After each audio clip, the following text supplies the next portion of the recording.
All right, we made it. It is a wonderful Tuesday in Minnesota. The weather is fancy outside. I'm really liking it. It's not snowing here, and I'm joined today by a new guest, somebody I'm excited to learn more about, somebody that reached out and asked if they could be on the podcast. The Office is a China Hall podcast, and you'll find out why he had reached out. But let's go ahead and hear more about yourself and your company. Who do I got? Hi everyone, Igor from Andcards here. I'm the CEO and co-founder, and yeah, it's my pleasure, Rich. Obviously, we're the first. A pleasure to be on this podcast. First of all, thanks for having me, Bucky. We are here at Andcards. We are big fans of podcasts, and our marketing head, Sergey, he was actually looking for scanning the globe, trying to find some of the best, most interesting podcasts in the area of co-working, and we ended up finding China Hall. That's great. And for those that have no idea what Andcards is, how would you summarize what Andcards actually does and what you're all about? Andcards is a product designed for co-working spaces to organize all information at a co-working space. Members of co-working space can easily book facilities and use the co-working space with mobile apps, and managers can easily synchronize it with all the apps that they use, the customer data. Andcards is a co-working software, and recently it was included in the list of one of the best co-working software in the world, and we are proud of it. That's great. And let's learn more a little, Igor, about your entrepreneurial journey. I believe what was shared is Andcards is not the first company you've been involved with. So what's brought you here? What's got you to where you're at today? Yeah, it's not my first business. Actually, it's a second. I've started my journey first of all, I've started my career in South Korea, where I worked in a big corporation for many years. I worked in the field of investment. We invested a lot of projects or other countries. And at some point, I just realized that working in a corporation is not for me. You're like a brick in the wall. You need to do this one small thing, and nothing really depends on you that much. So I wanted to do something of my own. Like I wanted to start a business. And in South Korea, we noticed there's a huge culture around this, like exchanging business cards, like a paper business cards. So we thought, why not do something to simplify this process? Why not like get rid of this paper waste and simplify exchange of contacts? And so we made our first startup, a company that was basically exchanging virtual business cards with a smartphone. And when we started this business, we did every possible mistake that people normally do, that you could imagine when you started your own business. We didn't check the demand. We didn't confirm, think of the marketing, how we go to the market. We just made the product right away, hoping that somebody is going to use it. And we learned a huge lesson from it. How old were you when you started that venture? I was around 27. Was it or 28? Was it difficult to leave your established position, the one where I'm sure the paycheck was regular, and jumping into a startup? For me, it was an easy decision because I really believed, I was so blindly believed that this business will definitely work. We already had a product in the works, and we invested a lot of our own money into it. But we didn't listen to anybody, people who say, so how exactly are you going to take it to the market? Who is your target audience, and how you're going to monetize it? So all these questions, I was just blind. I thought, okay, we're just going to do the product, put it out there, and people are going to think it's really useful, and they're going to start using it by themselves. But it never happened. And was it a app within like an iPhone in the App Store, or how was the program or software built? Right. So my co-founder, Ross, he's a software engineer. He has a great experience working at Samsung. And he basically engineered it by himself. It was a web app, a progressive web app running on any browser, plus native mobile apps for iOS and Android. Like just a regular mix nowadays. Everybody starts a software as a service with that kind of combo. We published it to the store, and nobody downloaded the app. So we had to really think about like the pivot or how we can really make a step forward and fail fast, as they say. And when you launched it on the App Store, were you like watching the next day of thinking, okay, we're going to have a couple downloads, right? There's going to be at least somebody's going to download it. Like, what was that like when you actually hit the App Store? Were you just saying, okay, we'll put it out and then we'll see what happens? Or what was your thoughts? Yeah, like we basically, A little bit. Like we put some thought on how we are going to go to our first initial release. So there was a big event in Seoul where a lot of entrepreneurs came to this, like it was, I think, some kind of startup expo. And so at that event, we basically forced all the people to download our app and try to use it, exchange contacts at the event. We realized it wasn't that useful even in the context of event. So the first couple days we did have a lot of users suddenly because basically all the people on the event downloaded our app, but then it just stopped there because people didn't really need what we made. And I think this is probably the biggest mistake that we made, is making something that nobody needs. Basically at market. In South Korea in general, the exchanging paper business cards was just so ingrained in their culture. Like when they meet, this whole ceremony of exchanging a business card, like with the bow and like giving it with two hands, I think that it was so we just tried to solve the problem that was just too cultural, too embedded in their life. It's funny as you're sharing, I'm going to grab something here just on the other side of my desk, just to give you an idea of like how ingrained it actually is even here. So this is, this is oh wow, my stack of business cards that I collect. That's a bit of a Rolodex. I collect like Pokemon cards, right? And do I ever go back to this binder? For those that can't see it, it's a binder of, I'm going to guess, 600 plus business cards. I don't go back to it very often, but I try not to forget to put the card in there because you never know, right? That's my whole thinking behind it. It might be a hoarder type problem. It looks like, just like a collection of things. You would just collect designs of cards, for fun. Like those people who collect Nintendo games on SD card or CD drive nowadays. Right, exactly. So I've heard that in the US, they're using LinkedIn a lot to exchange contacts. That's exactly what I was going to say. I think about that app specifically. We're spending a little time on that first real entrepreneurial journey because I'm curious about, what you learned and what came out of it. But I think about LinkedIn and these other social media platforms. I mean, that's kind of taken the place of exchanging the business card. If I think about how many people I've said, just add me on Facebook, like I'm comfortable. I don't separate personal from business on social. It's all kind of intertwined into one. And so when I think about social, I think about that's my way of asking people to add me or give me their business card. It's through a social media platform. And you were trying to come up with something that would,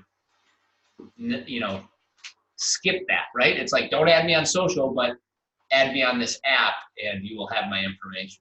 Yeah, because a lot of people feel uncomfortable mixing their social, like personal life with work life. So we wanted to make a way that you can exchange your professional information with others.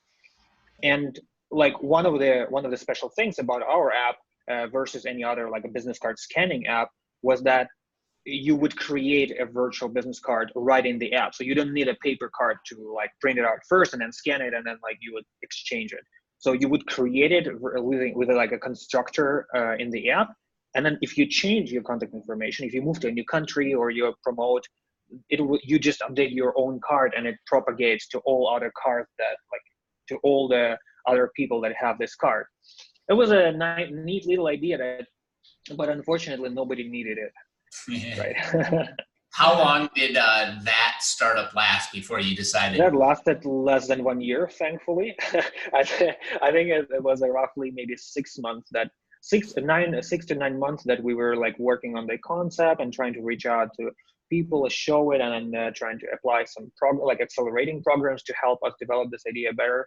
But I'm glad that we decided to just stop doing this cards and find a better, like, do something that people want, right? And this is our co-working space software that we are making right now. And the space that you were working out of when you were developing that app, now this is early on in your entrepreneurial journey, did you just decide to work from coffee shops, from home? Did you actually go into a co-working space? Like, what did you do for your? That's actually a really great question, and I can see that this is actually the way that we somehow evolved into the co-working software. It all started basically like working on this business card app. We went to the coffee shops first, and then we were sitting there, and you like any other freelancer or a person who worked at the coffee shop, we realized this is not a good place for work.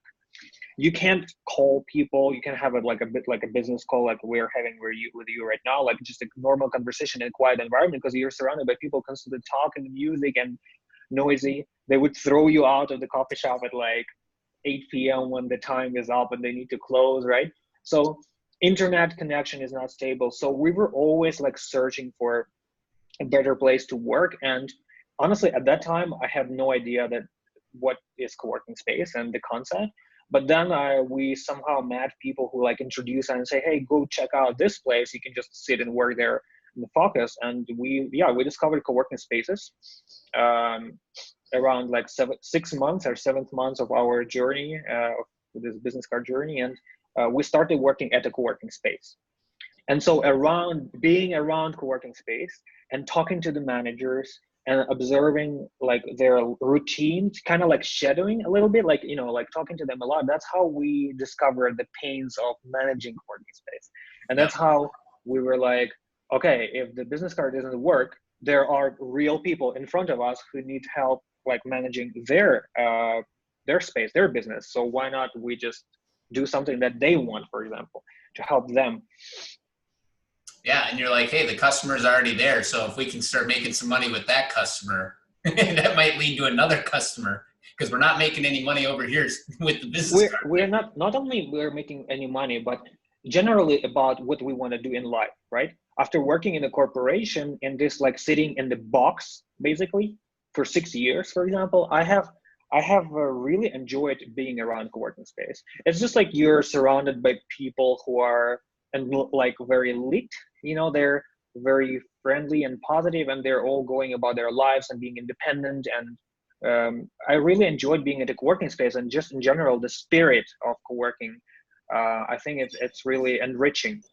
It was really great for me to experience. So we were like, we'd want to do this not only because it's a great opportunity, business opportunity, because I believe in the co-working industry. I think there's the traditional office will definitely like die, but like also because we just want it to happen. We want people to be able to experience working at a working space, being surrounded by friendly people, even just talking to a community manager who is actually trying to, who's your friend at a co-working space, who's trying to make a great event for you, and just ask you how's your day.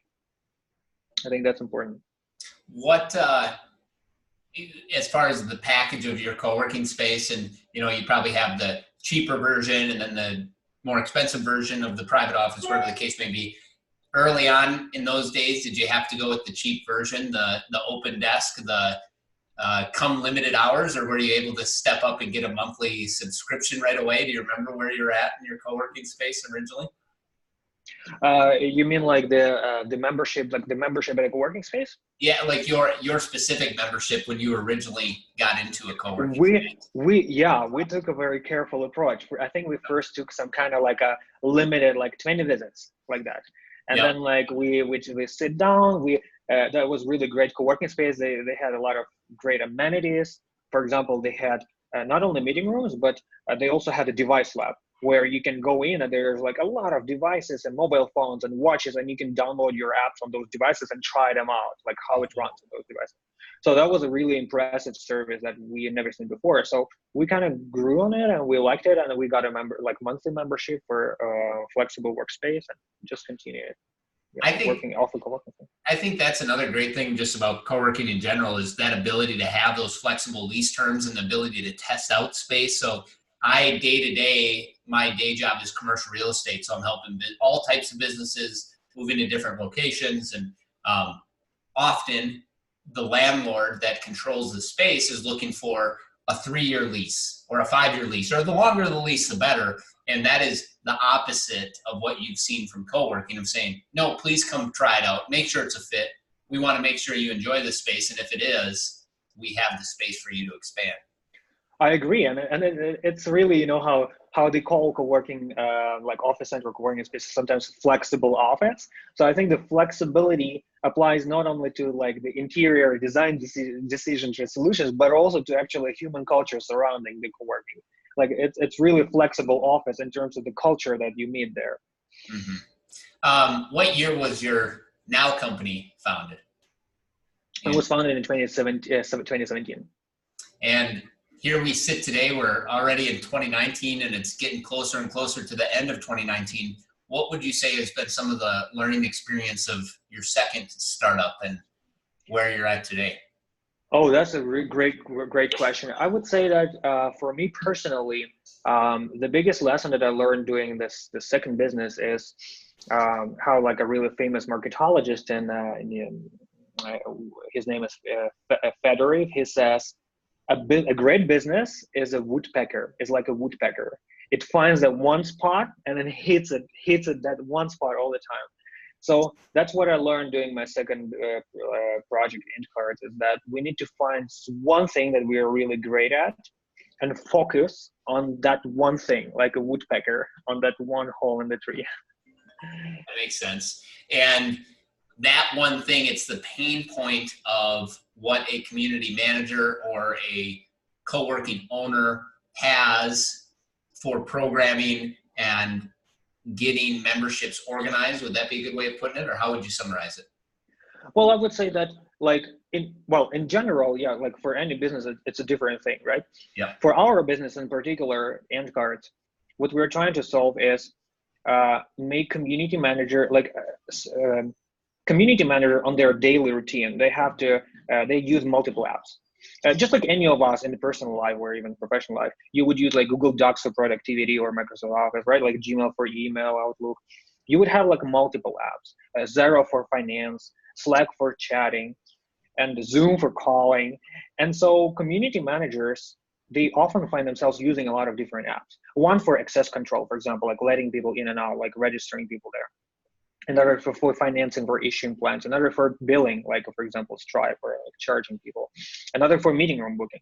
So what we're trying to do with our product is we are trying to synchronize the data between all those services they already use, right? A lot of companies, they take a little different approach. A lot of companies, they try to build like an all-in-one solution that has everything, right? But we believe this is not a good way to go, because instead of giving community managers like an all-in-one solution that has a subpar feature copy of invoicing tool or a CRM, we would just take the data that they collect from their customers, and then we would sync it out to the access control, to the CRM, to their marketing solution. And so that they don't have to manually manage the databases of clients and all the services that they use, right? We just simply synchronize it for them, and it makes their life a lot easier. So I would say this is probably the biggest pain point that we're solving with our product. And so does it sync with like QuickBooks? Does it sync with, what's an example of some of the ones that it might interact with? Sure. So since our main goal is to sync the customer data between all the services, we're super open to developing any integration with like literally any service that our customers use. For example, our customers in South Korea, they love using MailChimp for sending out email newsletters to their customers. So what we did for them is they connected their MailChimp account to Andcards directly. And so whenever the new member joins their workspace, it automatically added to the MailChimp audience. They've set up a monthly newsletter for that, but they also did a welcome email. For example, a new member joins, a welcome email automatically dispatched by MailChimp because it's fully automated. Another customer in Switzerland, for example, they're using Stripe for charging their customers. So we connected Stripe billing directly into our product so that when they're booking a meeting room, they can just pay right away with a credit card. Intercom, access control companies, we work with any service that can simplify the life of a community manager so that a community manager can actually manage the community, not the papers and not apps, MailChimp newsletter, and yeah, not the MailChimp, yeah, copy pasting data. That's a great point. What have you had to, in any of your startups, now you're second, have you had to go out and raise dollars for investment, or have you continually bootstrapped it with your own fund? We are preparing. I think that the best, like as they always advise, like the best time to raise is when you don't really need it that much, right? So that you feel more confident and that your business is really like generating a lot of values for potential investors, right? That your business is really stable and you found that product market fit that is that you can take to a whole new level with investment. So I think we already reached that point, and we are now preparing for raising our first round of investment. So I'm looking in the period of around within 6 months, probably we'll try to raise our first seed round. But yeah, we've never raised any money before, and we've been bootstrapping, like investing our own money that we've earned previously in the corporate, and we get some support from like some government. That's great. Did you, growing up, consider yourself an entrepreneur? Or at what point did it finally hit you where you're like, I'm actually an entrepreneur? That's a good question. I think that every one of us is a little bit of an entrepreneur, I think, in somewhere in their soul. Whether we actually, an entrepreneur is not necessarily probably someone who's doing like their own business. You could work in another with somebody else in their company and have that entrepreneurial spirit, kind of trying to put your best towards achieving the mission and the vision of the company that you work for. So I think I've always considered myself an entrepreneur, but the moment when I really realized it, I would say that it was when I had to pay salaries. when I had already like people who I'm like paying my first salary, and then there's a second person working for us, and the third person, and then the team grows. And then I think that at that point I realized, oh wow, like I have to like sustain like a community, right?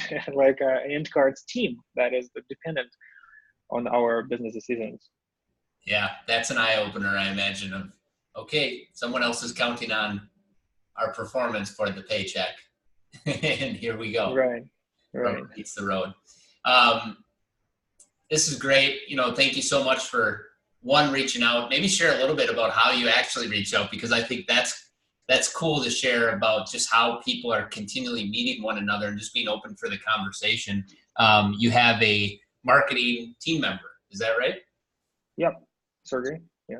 And so they're doing, and this, I'm a big believer in content creation. Offline, we were talking about Gary Vee and just what he talks about. And it seems like you're on the path as a company to do content creation at part of the core of your marketing.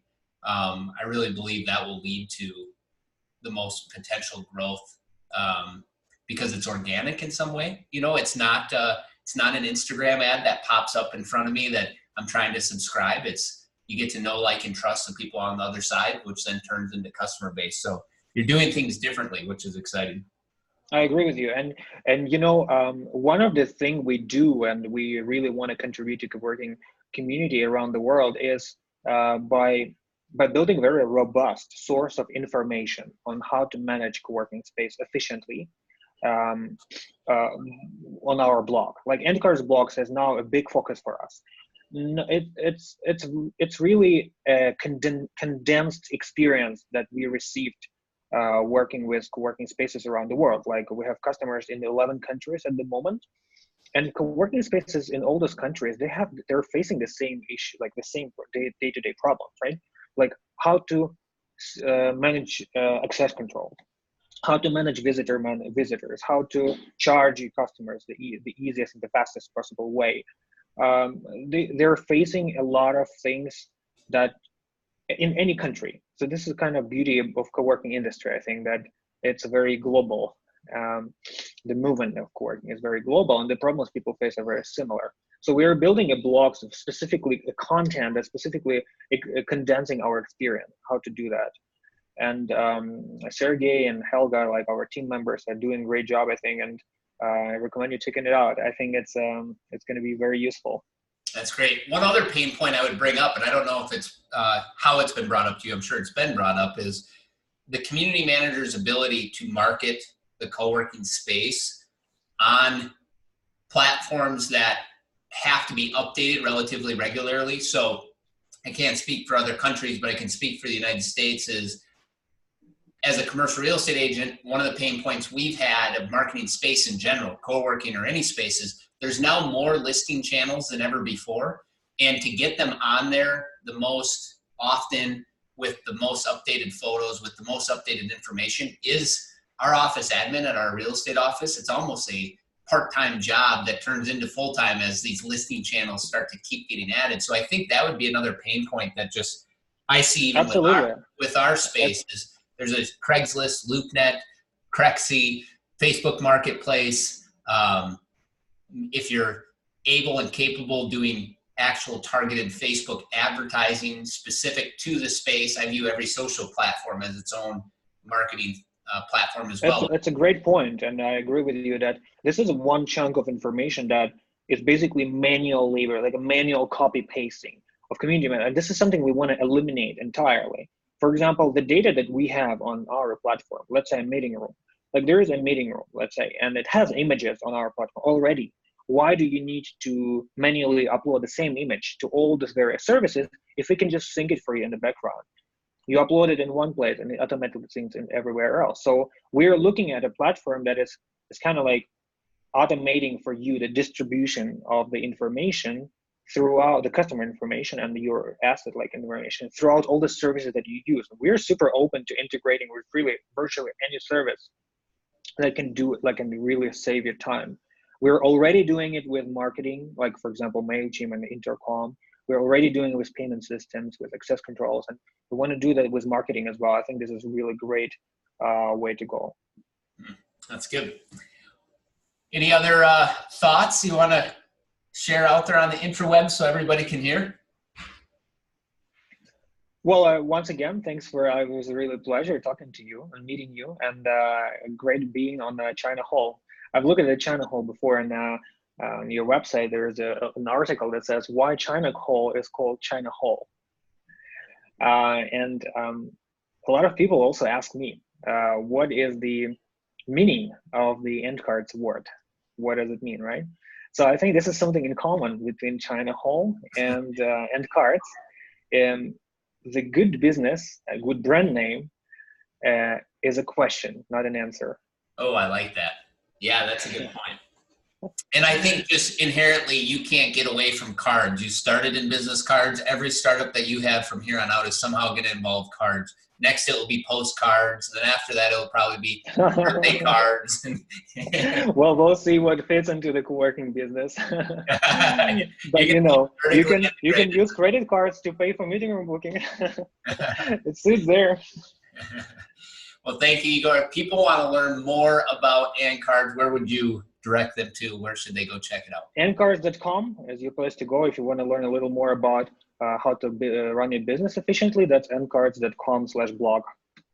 Great. And thank you for reaching out, and thank you for being on the podcast. We really appreciate it. Thank you, Bucky. Thank you.